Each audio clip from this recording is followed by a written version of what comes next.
What's going on, guys? Chadley here, and I'm back with another Borderlands 3 video for you guys.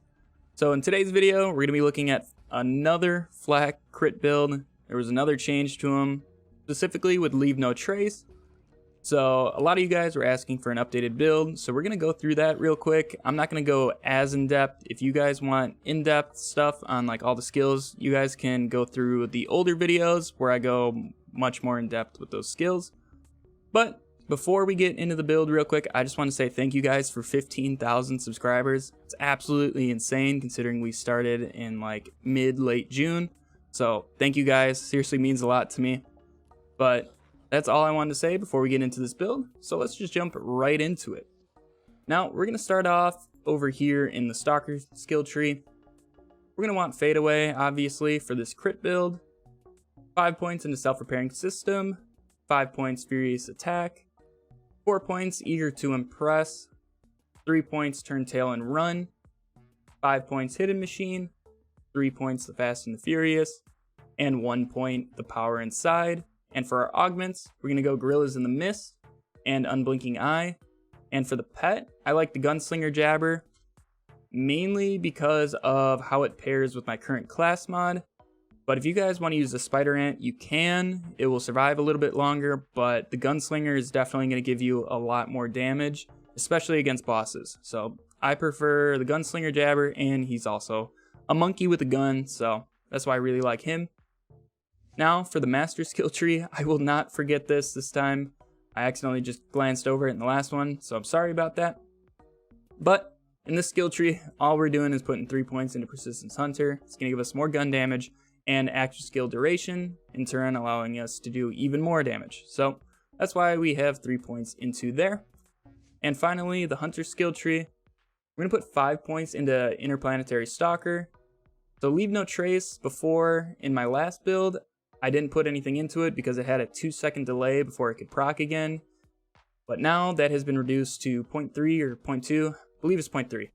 But anyways, so we're going to put 3 points back in there. It's actually a viable skill again, especially if you have a +3 class mod for it. You're going to get up to 72% on a chance to return ammo. So definitely a really good skill again. Then this is just for my class mod, the 2 points into there. I'm not a huge fan of Hunter's Eye. I don't want my class mod to actually have 2 points into here, to be honest. But then we're going to put 3 points into Head Count, 5 points into Two Fang, 3 points into Big Game.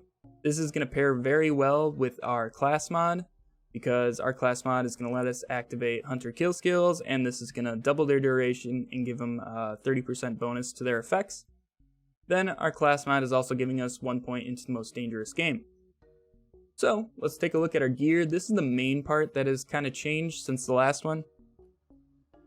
Now for my first weapon, I've been using the Laser Sploder.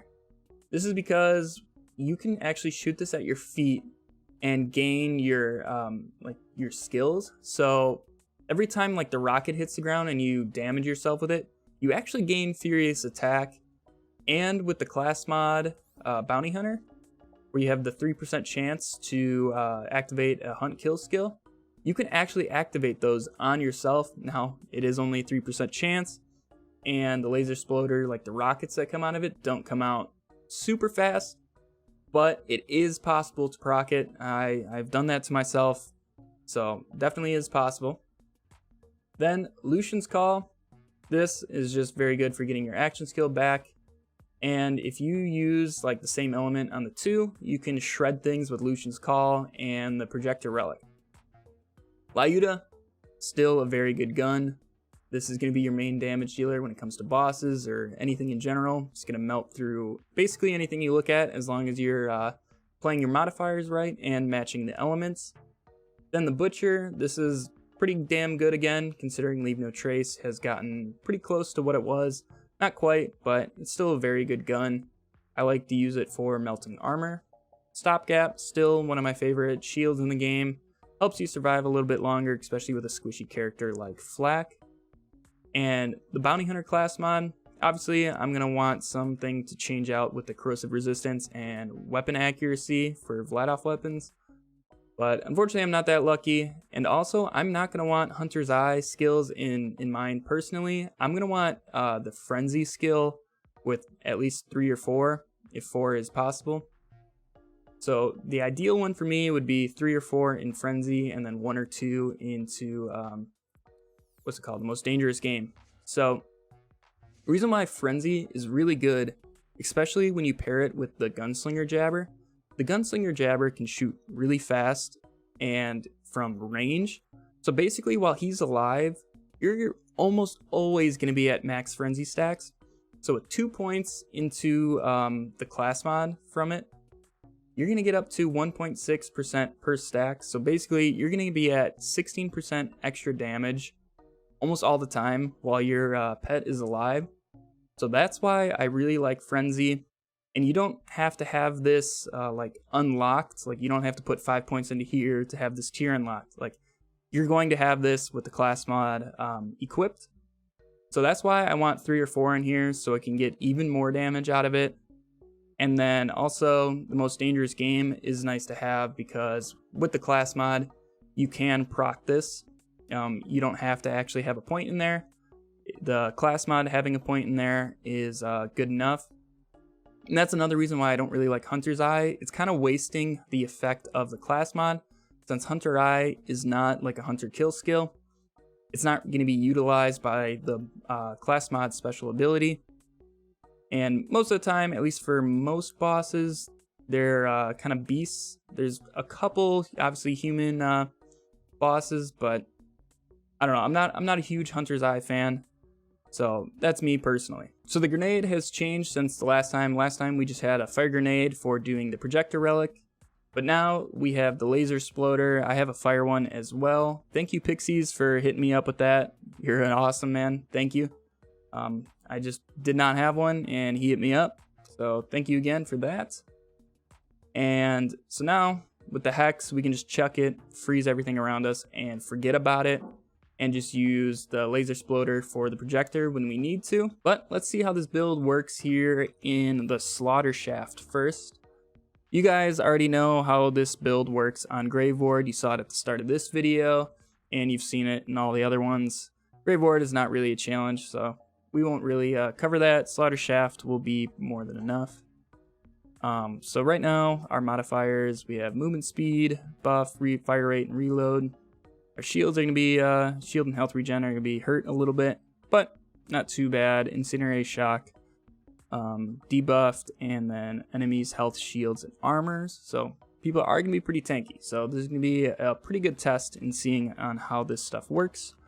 So let's get right into it. Let's just get right into these guys here. And as you can, oop, wrong button, sorry. And he's basically gone, just frozen solid.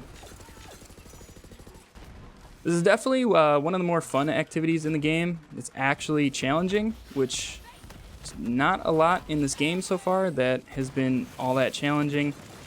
This is definitely another step up with how many badass enemies are in this freaking shaft. So, big fan of that.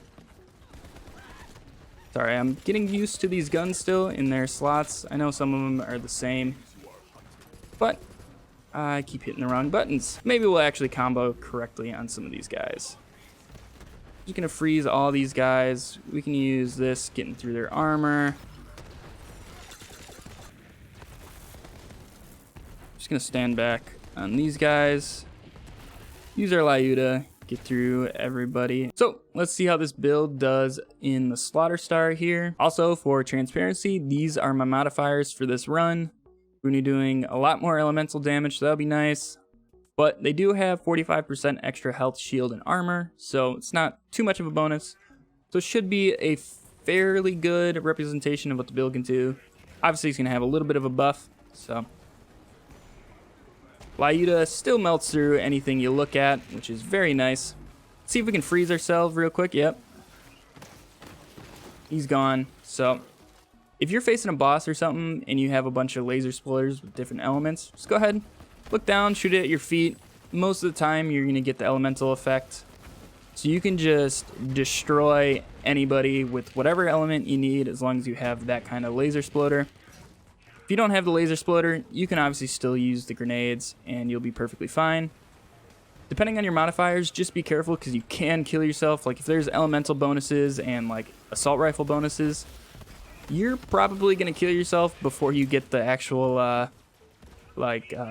elemental effect to proc. So just be careful of that. Let's take a look at our butcher and see how that's doing now with the leave no trace down to the 0.3 or 0.2 delay on it.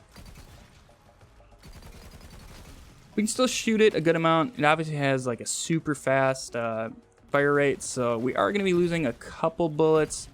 Not too bad, but it still just destroys through anything. You guys can see at the bottom, once our jabber gets into a position, he's going to be just shooting these guys and getting us frenzy. See, there we go. He's in a position shooting at him.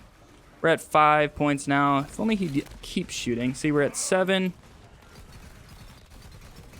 and 8. We got it to 8 there real quick. I'm trying to keep him to have targets here. There we go. He's at max frenzy. So we're doing 16% extra damage. If I had better class mods, we'd be doing even more than that. All right, now I can actually really start killing these guys. I just wanted to show you guys that the frenzy bonus from the jabber. But that's about gonna do it for this this video. Hopefully this is the last crit machine flak build I have to do for a while. This is number 4 now in the month that this game has been out. So Gearbox, please stop changing things on flak. I would love to get into some other builds, but I keep having to make these every week. So Gearbox, if you're listening, please stop changing him. If you're gonna change something, give the pet builds some more love. These pets are way too fragile for what they're worth. Like, they don't really murder things either, so definitely give the pets some love. Like, just look at these guys.